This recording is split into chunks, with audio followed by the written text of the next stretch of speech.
That's what I need. All right, let me. Pam, everybody that has their book, hold your book up in the screen. Oh, mine's on my computer. And let's give her a round of applause, make some noise, because this was a labor of love. Yes, Woo! yes, Yes! yes. Congratulations! Thank you. Thank you. I appreciate it so much. Hey, Elisa. This is just, yeah, I'm just so excited. I was just like, I'm going to make a launch. I'm going to do the thing. And I'm just excited to be here. So thank you all for showing up. We had 30 people sign up. So, but you know how that is. Tony's done, all of us have done Zooms. And so, Kimberly was being gracious and trying to let some people come in. So, and there was a couple of people still connecting. So, we don't care. It's a flow. It's a flow. Right, Kimberly? Correct. So keep your books close. Okay. And I want to just take a moment to introduce to some, reacquaint to others, Miss Pamela Stokes Eggleston. And tonight we're here to talk about her book, allow her to share some about her process, as well as, keeping the flow going to talk about what has inspired you. I know for me, I'll go first. The book, the fact that I have it in my hands, right? I heard a lot of, conversations we had about, oh, we had to go take it to the editor today, and we had to do this, and we had to do this. But as the baby was coming forth, I was like, run me my copy. I'm ready. And the share that has been done with some of the poetry online has been such a blessing. Because when you see a friend, a colleague accomplish something that most people tell you, oh, you want to do that? Don't do that. You're not going to make any money. Don't do that. But it wasn't about money. It was a labor of love. It was about something that the universe was calling for. And she was obedient and let it come through. How many of us have things that the world is waiting for and you're still sitting on it? Yeah. So in terms of just general inspiration that she did it, it can be done, and it will be done again and again and again. And I look forward to all of the wisdom that she is called to put forth in the earth. So let's start by talking about this wonderful lady. Pamela Stokes Eggleston is an MBA, the Chief Executive Officer of Yoga to Sleep. And if any of you have had the opportunity to participate in that program, you know how wonderful it is. And she's a venture empowerment through holistic living, rest, restoration, and yoga. And a co-founder of Retreat to Spirit, where she conducts trauma-informed training and soul-filled workshops. And Pamela is a certified yoga therapist, yoga and meditation educator, an instructor, an energy worker, a business consultant. And she began her writing journey at the age of 5 and has written for several publications. So this isn't her first merry-go-round, but this is the first one where something so deep came forth for us, for our benefit. And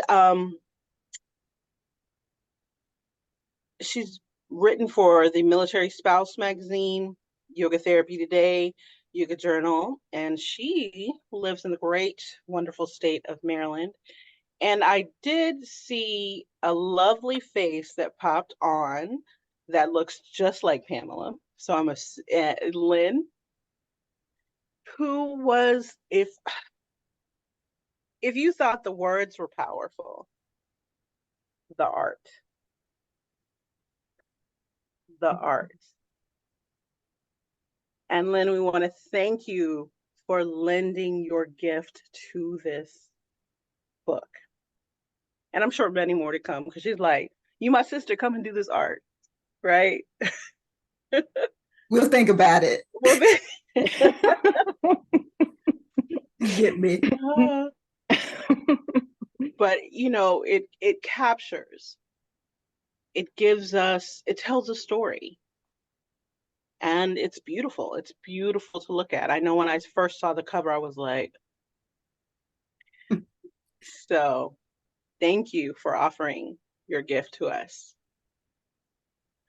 So My pleasure. let's open it up. Did you want to say anything else, Lynn? Dazzle us with your process?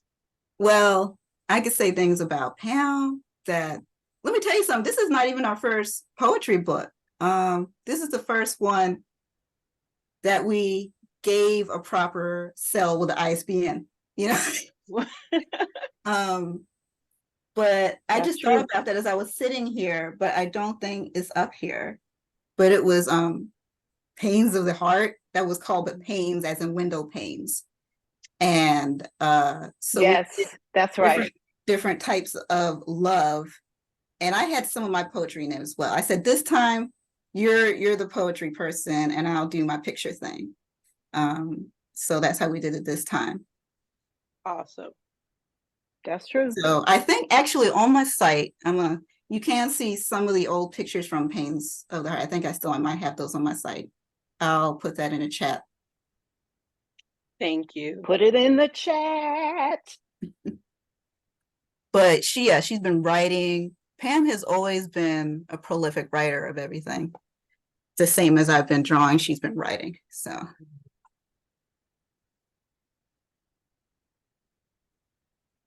Thank you, Lynn. you're welcome, sis. Thank you. Thank you, Miss Margot. You're most welcome.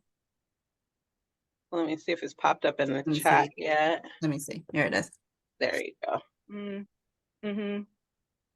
So if you go to the, I don't know what's it. Go to the site and you go into galleries. Let me see if I can make this more, go into narratives. Maybe I can make it more. Mm-hmm.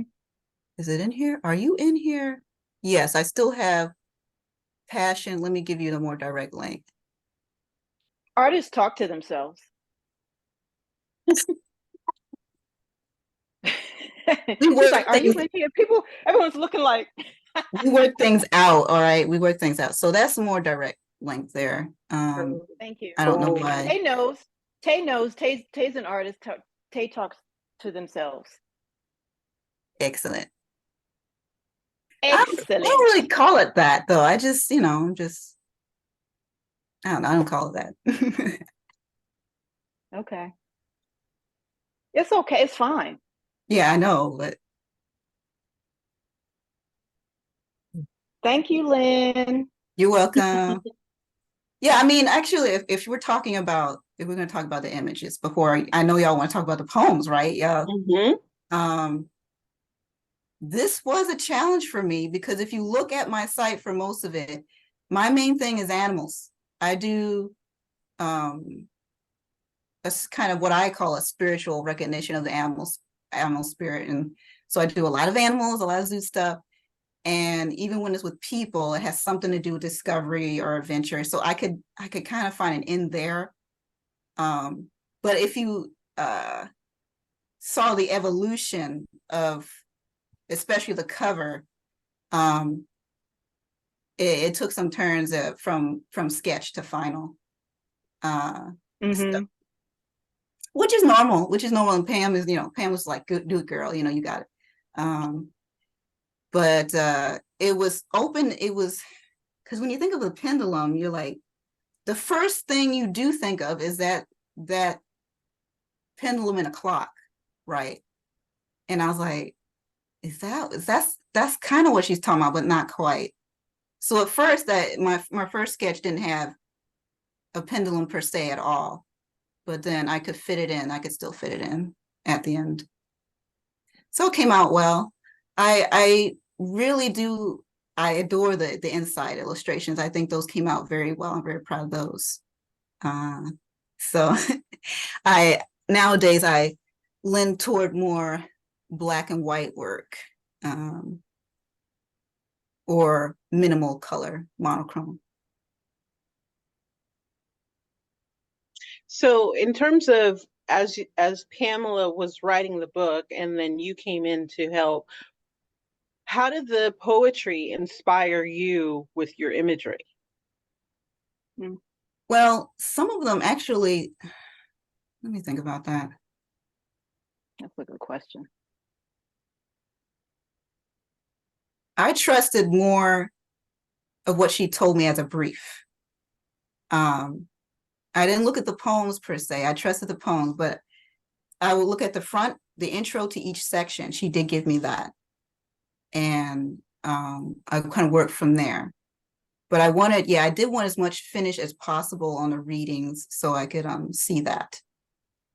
And then make my ideas from there. Because I think I was getting, if I recall, especially the last one, the spirit, I think I kept calling it energy in my initial sketches. And she was like, it's spirit, not energy. In my mind, I was thinking that, and I was like, okay, well, there is a slight difference. There is a slight difference. So I had to think again on that. The subtle, it's similar. They're similar, but they're not the same. So I had to think about that.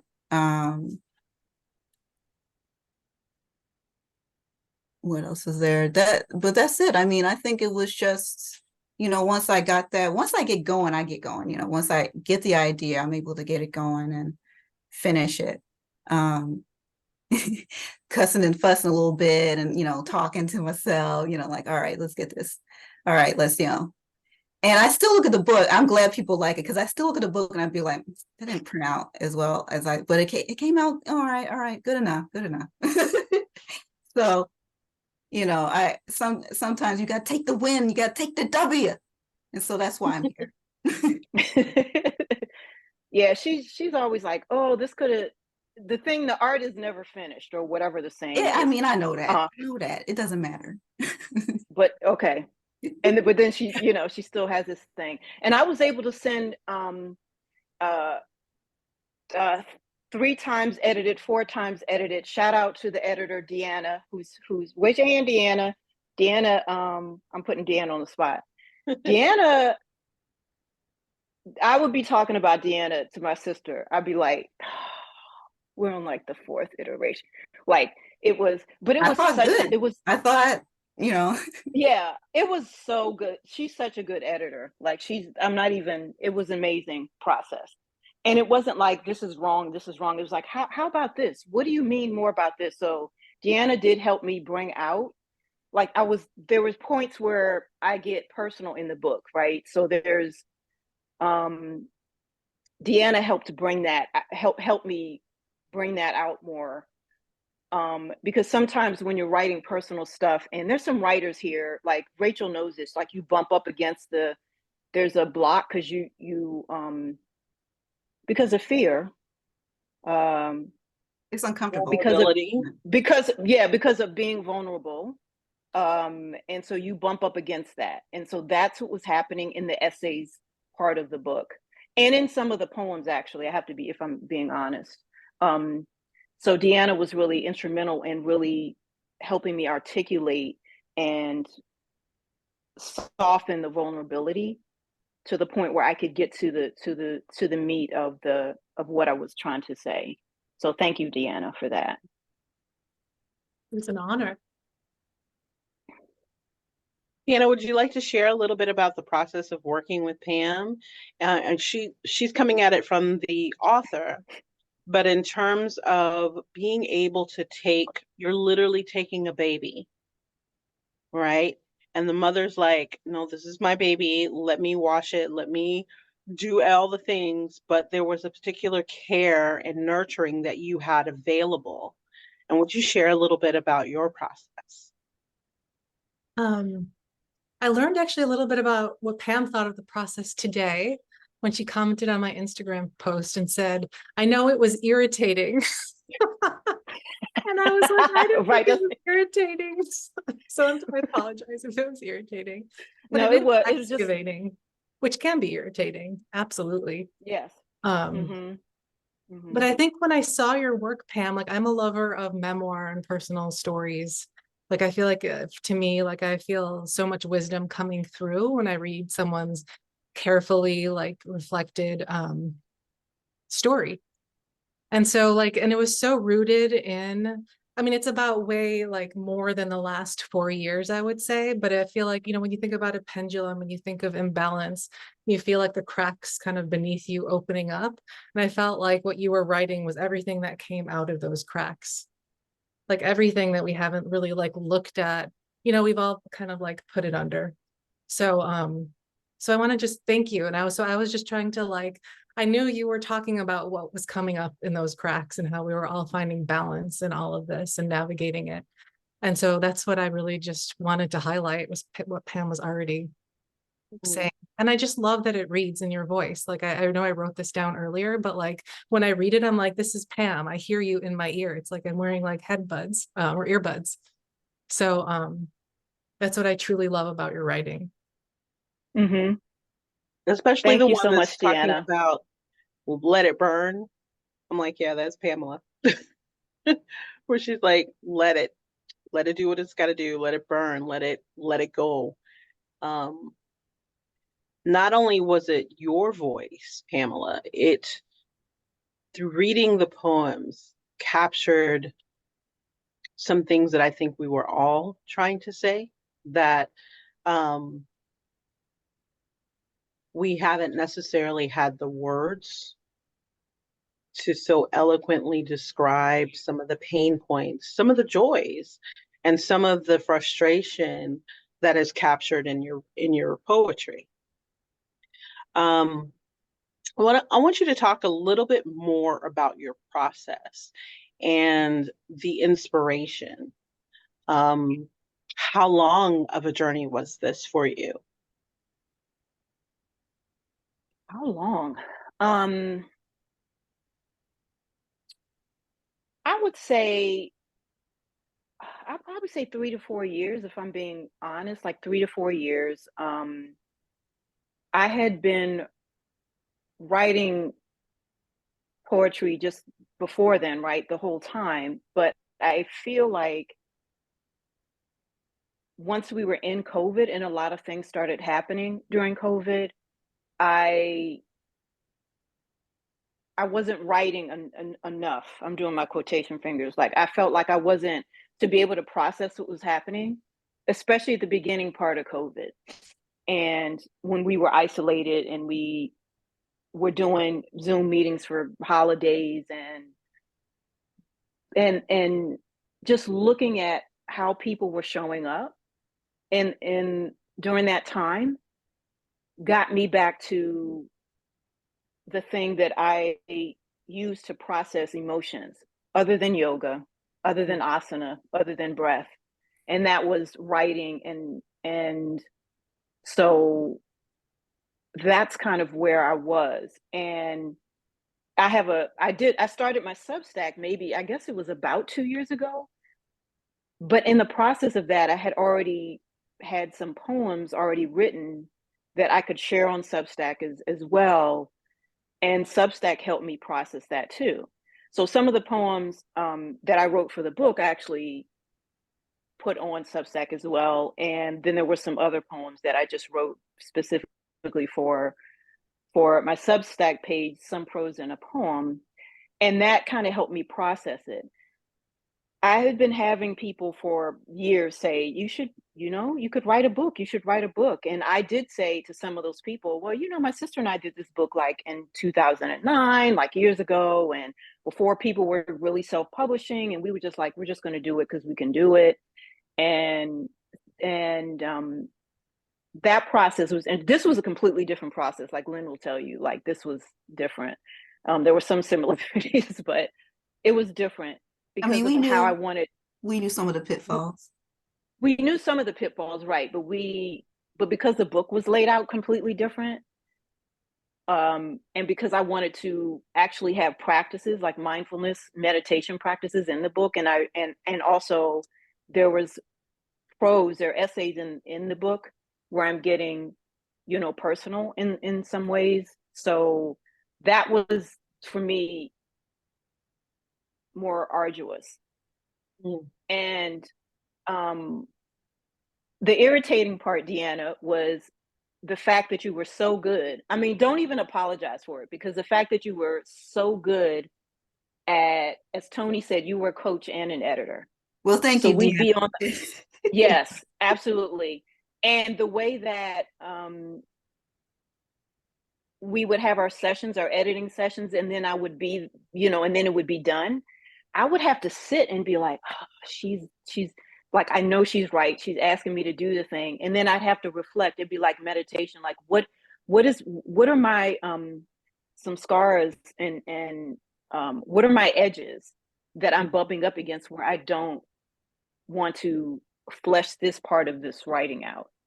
And so it was a good process in that way. My inspiration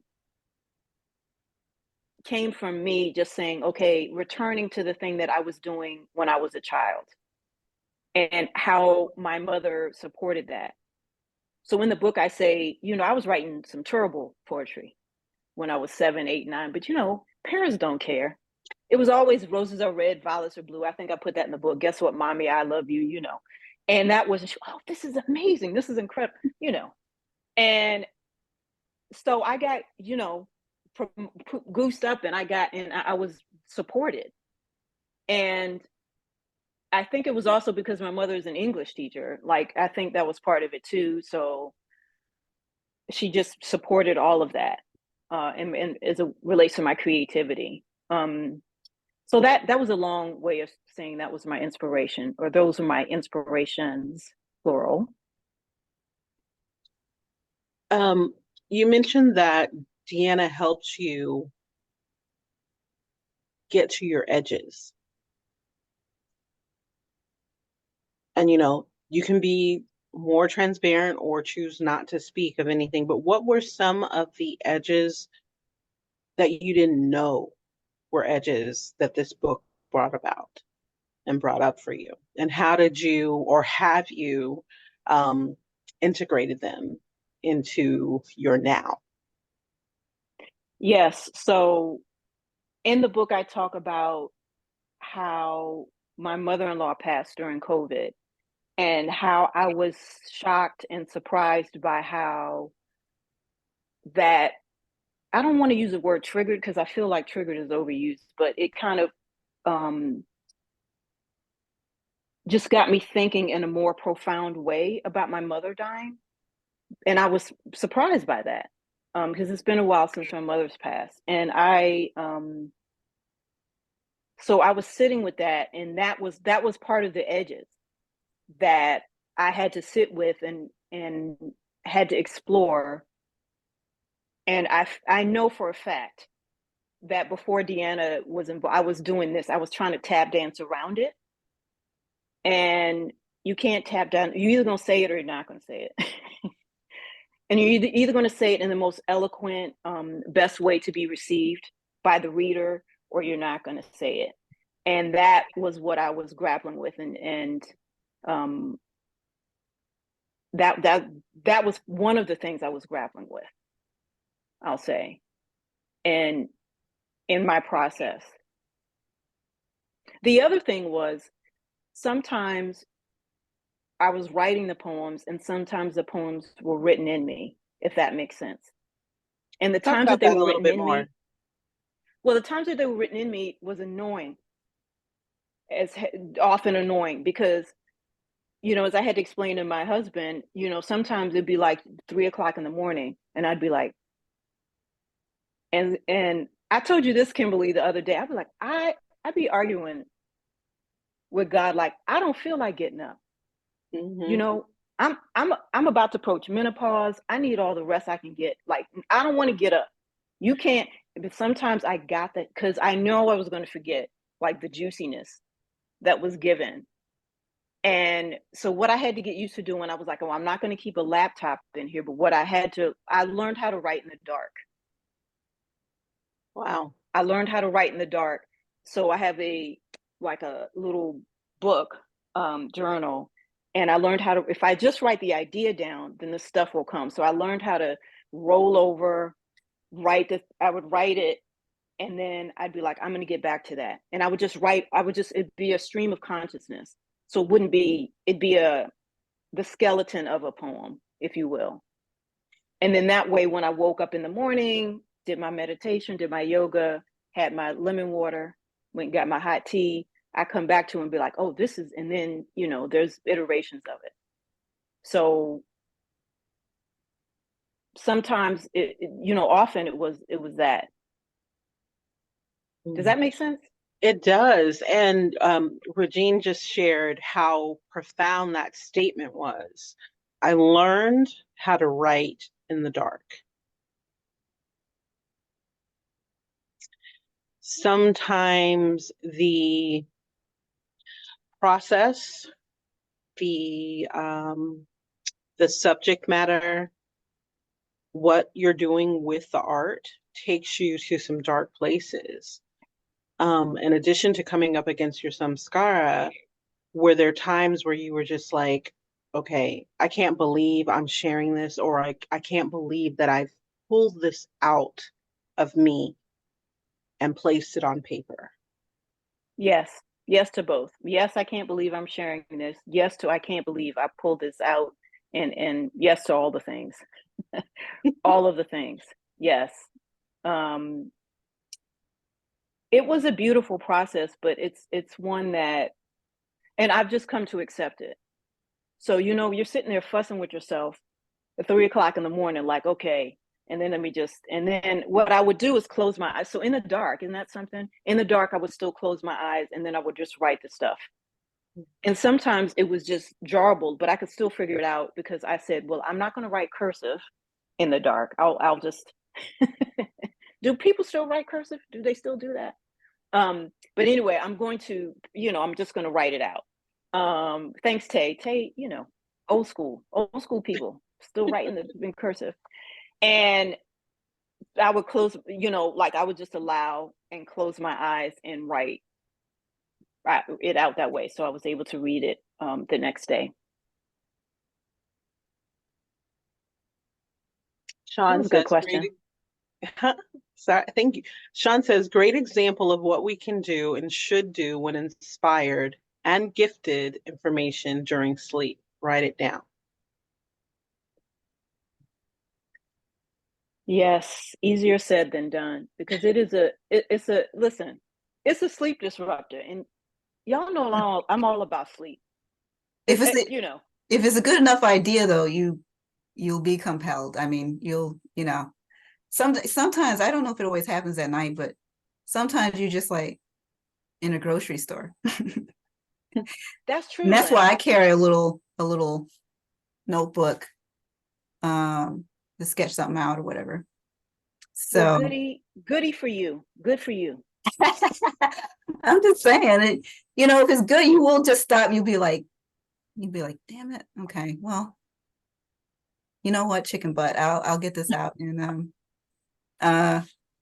just get it out, because then what you will be mad is if you try to recall it and you're like, what was that? And then it's gone. So, That has happened. Yeah. It's gone. It's gone. And you know what? That happened too. And I said, I can't do this again. Actually for the book, it happened one time where I was like, no, F this. And I turned over. There was a reason. I was like, there's a reason. like, I will wake up in the night and write in the night because they will be gone. It's not like they come back. They've never come back when I've unless you it's gone. It's gone. It took flight and left.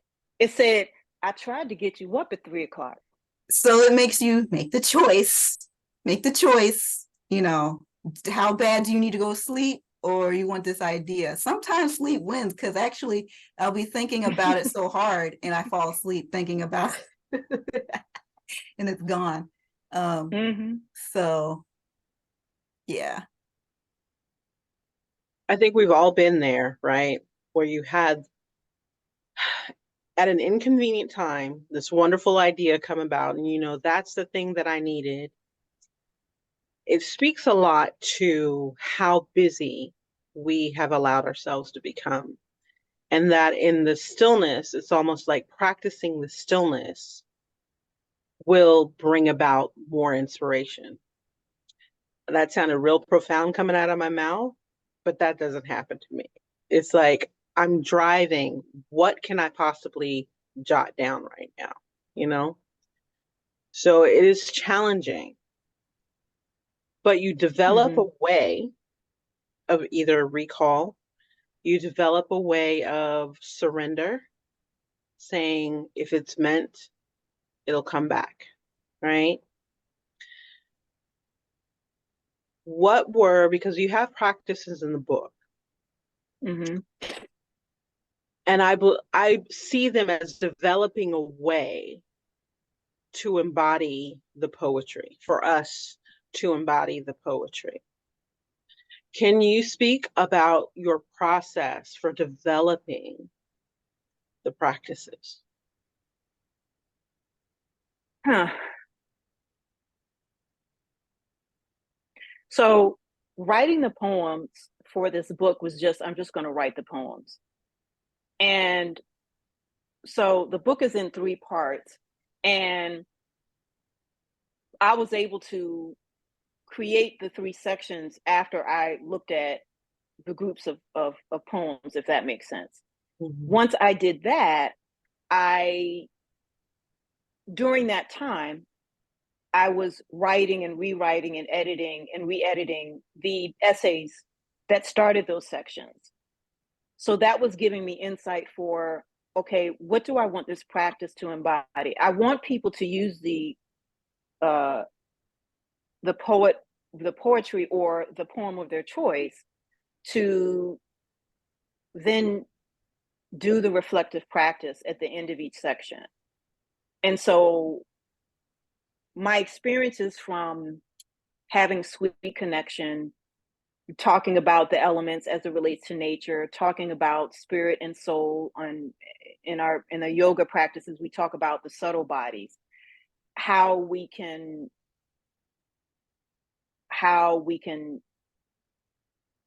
digest that and dissect that. So if there's a poem that really resonates with someone and they're like, okay, even if it's the resonance is, I'm feeling kind of melancholy after reading this particular poem, then my hope is that you would go to this end of the section and work on the practice in that way, and see if there's some in that resonance, some juicy tidbits that you can pull out, that you can journal about, that you can reflect upon that day or for the rest of that week.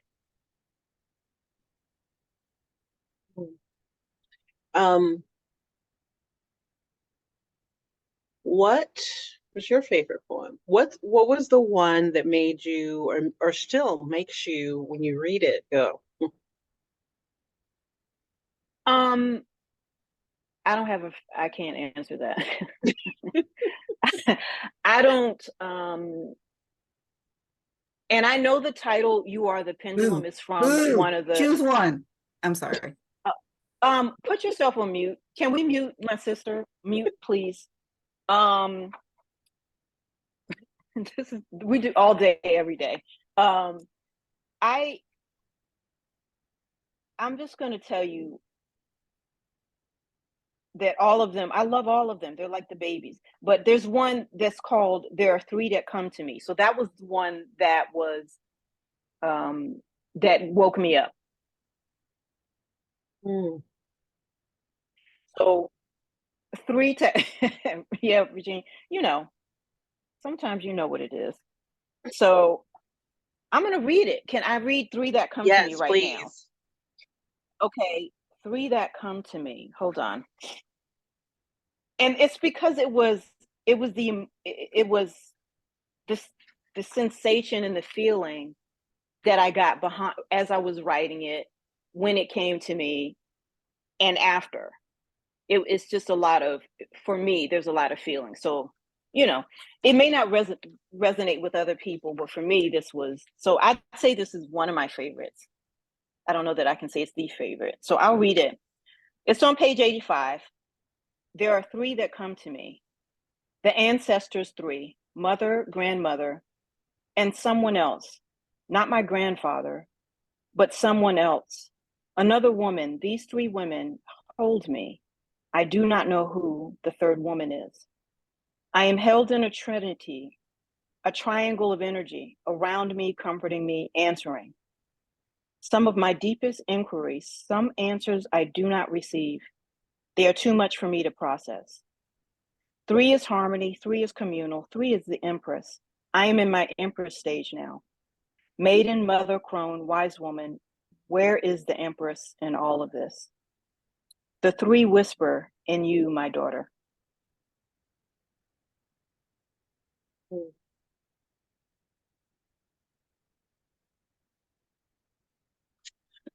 That was good. Let's take a nice collective breath together.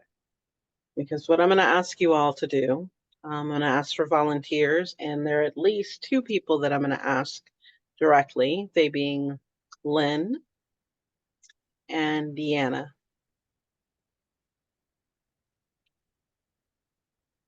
Would you share one of the poems that truly touched you?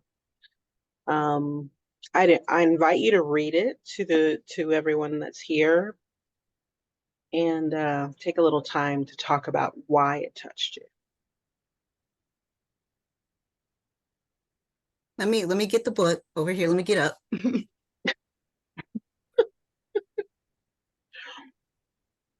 um, I see a lot of Post-it notes. oh, those are just the bookmark, the chapters. But even when laying this out, I could, I think I liked a lot of the haikus actually.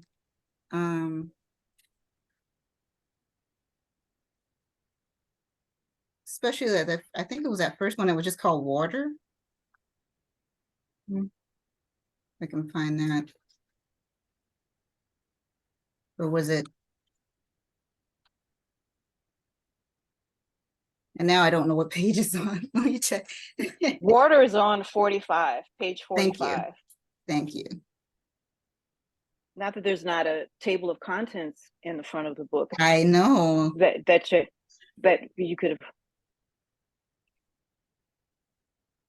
And I guess I like water. I have an affinity for, I don't know why. I just when I did one of my printed books, again, it was just images of animals from water, from the ocean.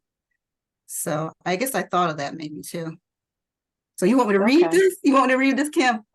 Sure, pull out, because this water is a long one and it's a deep water's deep one. Yeah. I don't know. I'm sorry if I butchered this poem in advance.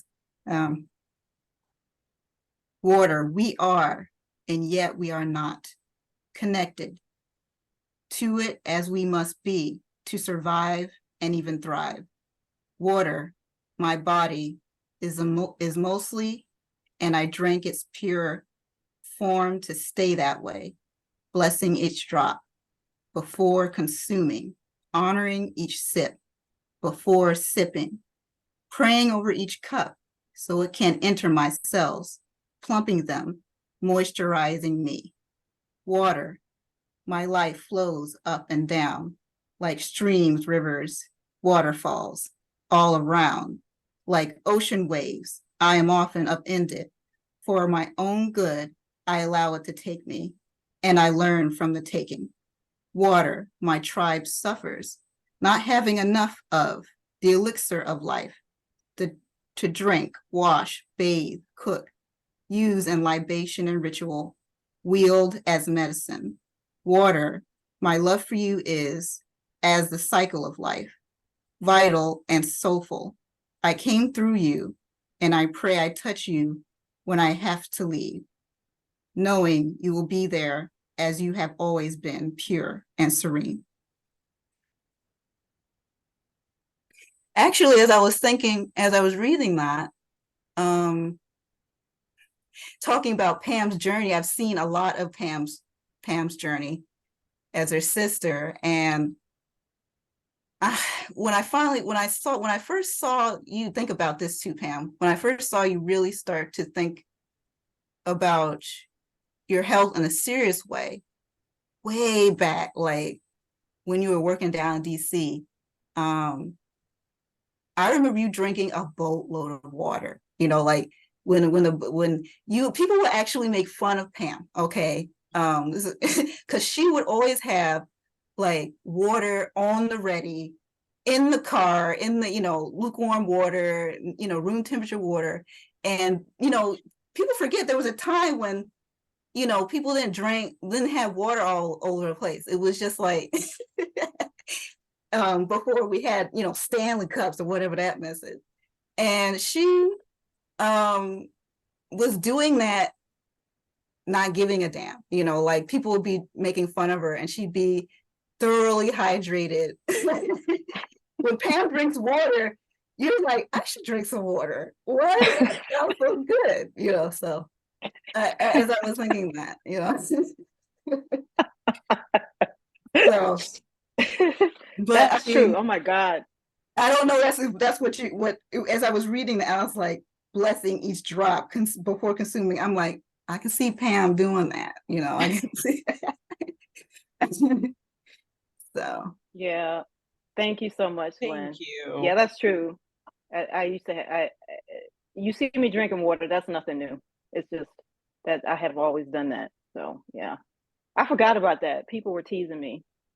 They were like, "Pam is parched." They were in the trunk, and they'd be like, "Girl, I have water in the trunk." Yeah, it was. I mean, Yeah. On a summer day, you knew she had it. Yeah, it's true. So. Mm-hmm. Thank you for sharing, Lynn. Deanna. Oh, thank you for sharing, Lynn and Pam. I'm not going to read this first one, but there were two that jumped out. Love Me Some Me just like brought a smile to my face, and it like brought me so much joy. So if you haven't read that one, absolutely read it. But the one I want to talk about is I Mourn Differently, because I felt like personally, and we're talking about how the poems kind of land in your body, in your mind, in your soul as you're reading them. Yet last year was just filled with so much like late onset grief, I think, some acute things, and then also just revisiting a lot in my personal life. And then I thought that the placement in this story and in this book of poetry, like your mother follows this beautiful like iridescent thread throughout the entire collection. And I thought that, I mean, this is just my projection, Pam. But and probably when you lose a parent, you're kind of mourning them constantly. And so like I felt like you were looking at, and this kind of like signified another stop on this journey, or like, you were in a different place toward the end of this collection, this arc. So I would be honored to read it if that's okay. Okay. I mourn different. I look at death, a transition, curiously now, after. I mourn differently. I realize time is the most valuable thing, of the most utmost importance, and that I mourn for those who will not land fully in their bodies. I mourn not for the way things used to be or the comforts we had. I empathize for those that will not be able to release and let go. My mourning is a practice of surrender, submission, and openness to God and Goddess.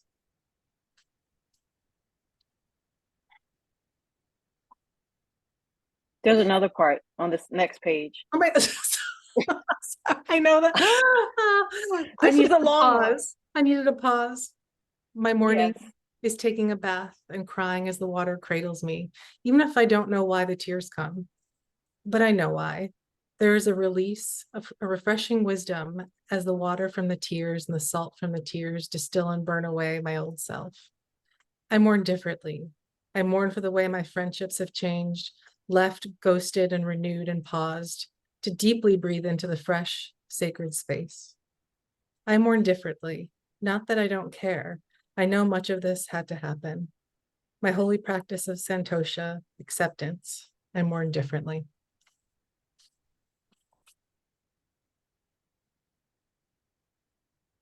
Thank you. Thanks, Deanna.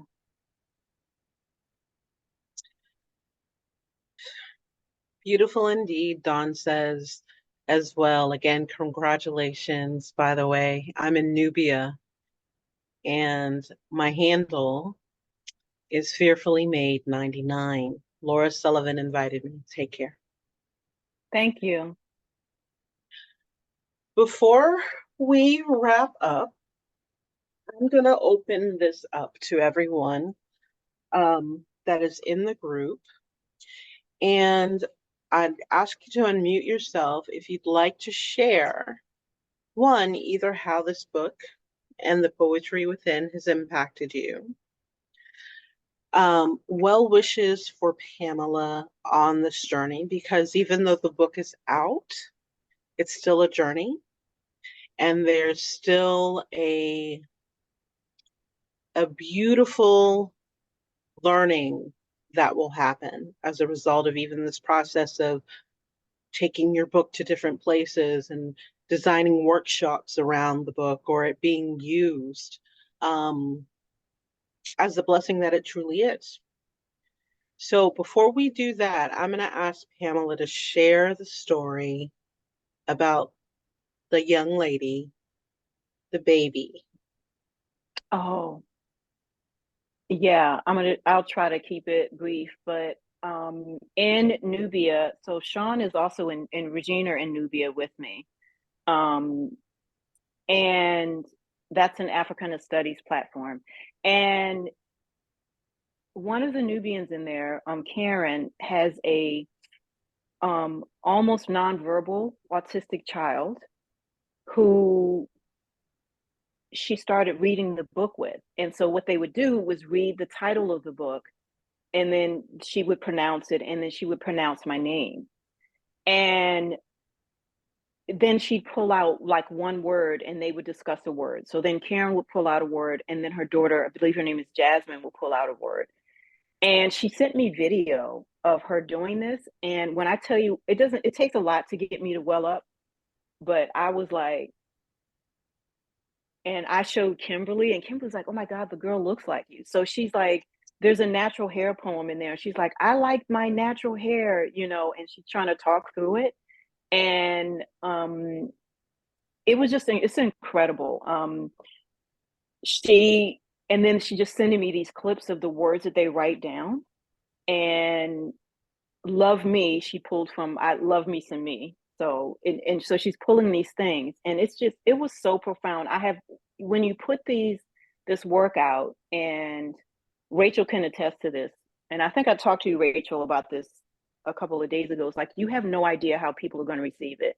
None. Like, you just are like, this is something that I have to put out and calling.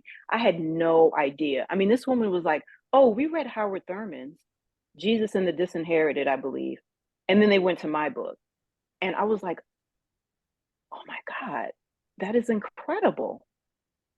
And I was sitting here like, I had to pause. And then I showed Kimberly, because we met at a restaurant. I was like, you're not gonna believe this. When Kimberly's like, I do believe it. Okay, so anyway, before she says that, but I was so touched, and so that I would have never thought that was how the book was being used, and it's given me pause and consideration to think about ways in which I can use the book. I mean, it's opened up some doors and windows for me. So thank you. Thank you for sharing. So now we have a couple of minutes left. Just go ahead and open up your mic and take this opportunity to share with Pamela how the book touched you, how the poetry within has moved you. If for those of us that have a copy and have had an opportunity to read, and just any well wishes that you want to convey to her, any congratulations regarding this process and this lovely, lovely baby that was birthed for us all to enjoy.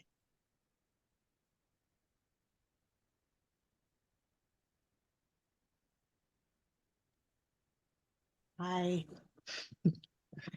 Can you hear me okay? Wonderful. I'm coming out of the blur of my background there.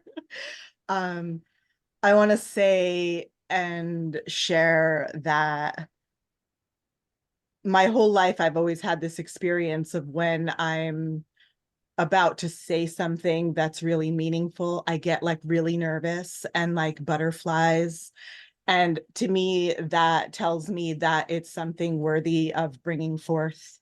And when I first logged in for this amazing celebration, I just started welling up with tears. And it's because I know that when I'm going to cry, I know that what's coming forth through you, Pamela, and what you're bringing into the world is such a gift, and it's so profound.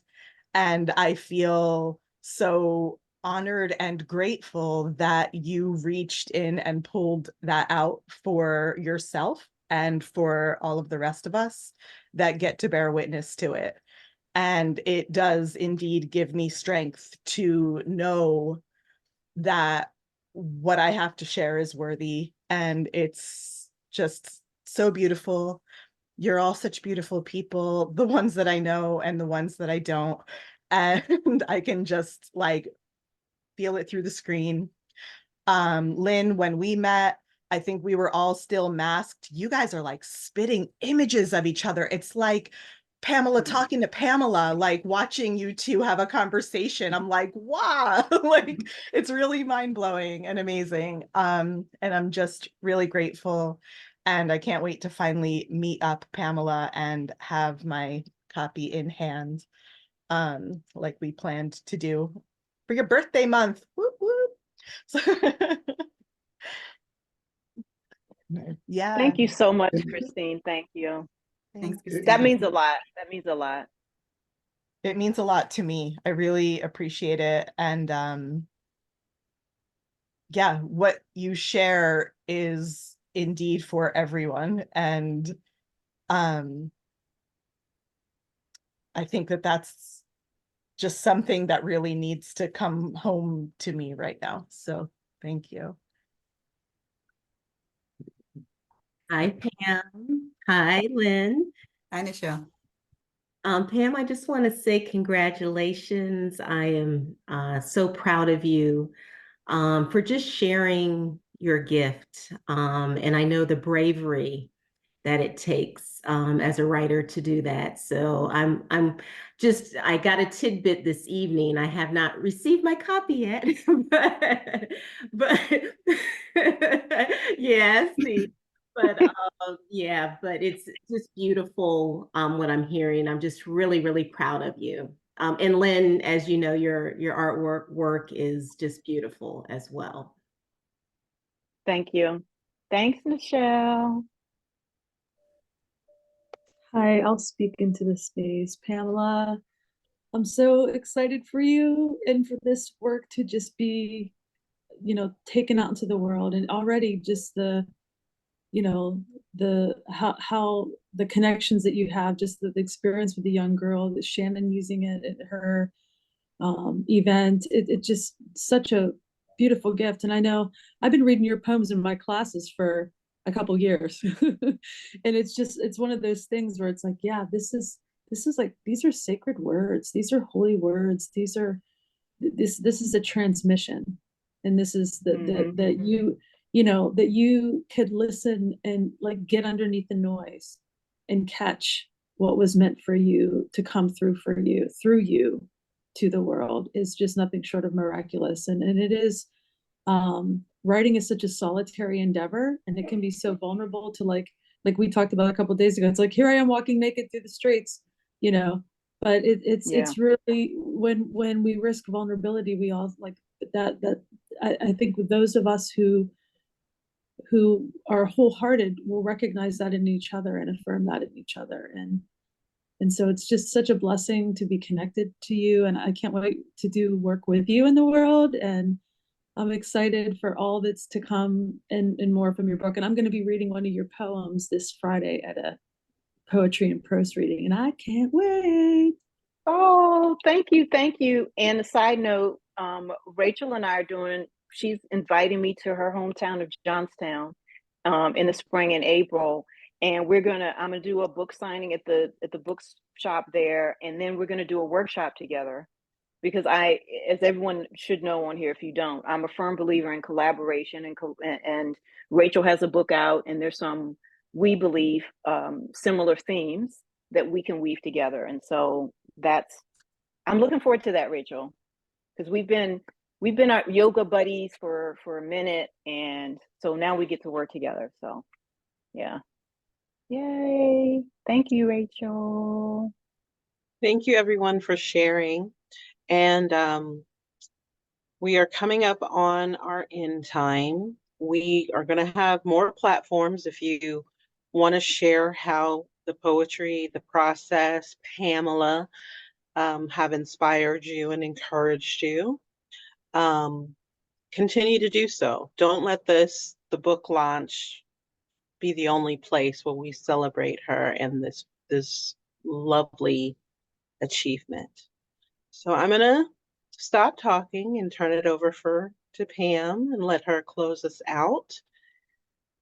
And it was lovely meeting all of you, and thank you so much for sharing the space. It is palpable. There is a beautiful spirit sitting with us, and that's because of you, Pamela. And thank you for your contribution to the betterment of life. Thank you so much. I really appreciate all of you who attended. I appreciate the folks who have been DMing me and texting me saying, I wish I could make it, but I won't. And this is why we've recorded it. All the sentiments I got from people today just wanting to be here and couldn't. And then for you guys for showing up, I'm truly appreciative. And I'd like to end with this by reading the title poem from this book.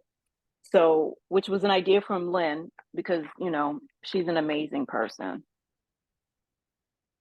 And she was like, I said, I'm trying to title this book. She used one of the poems. I was like, bling, bing. This came to mind. So I'm going to read the title poem and take us out, if we don't mind. You are the pendulum. You are the pendulum. You are the movement. The earth feels you. It shifts you. You feel these currents. No one else does, though. They think you are crazy, but you sense the Schumann resonance. You feel it seated. You feel it beneath your bare feet. The souls tell you, remind you that Gaia is a living, breathing, evolving body. You are the pendulum. You are the ebb and the flow, the alpha and omega, as above, so below. The symmetry of your own being in soul and aura. You feel the subtle shake in the night, waking you. It is your ancestors calling, calling. Maybe they are giving you a soft nudge to remember, remember, remember. And in this sweet remembrance, you are motion, emotion. You recognize the flow of life. This movement, this gentle shake, is to notice, to witness that the mother moves with its dictates and yours. You are the pendulum.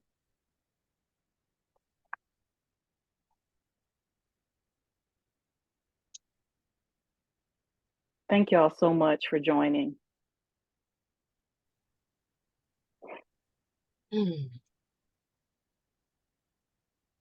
Thank you. Nice meeting everybody. Nice meeting y'all. Thank you, Shannon. Nice to see you. Thanks, everyone. Thanks, Amy. Nice to see you. Thank you. Thank you. Glad I could make it and to celebrate your brilliance. Thank you so much for writing this book to come through. Thank you, Amy. I appreciate it. And Lynn, I love the art. It really spoke to me. Thank you.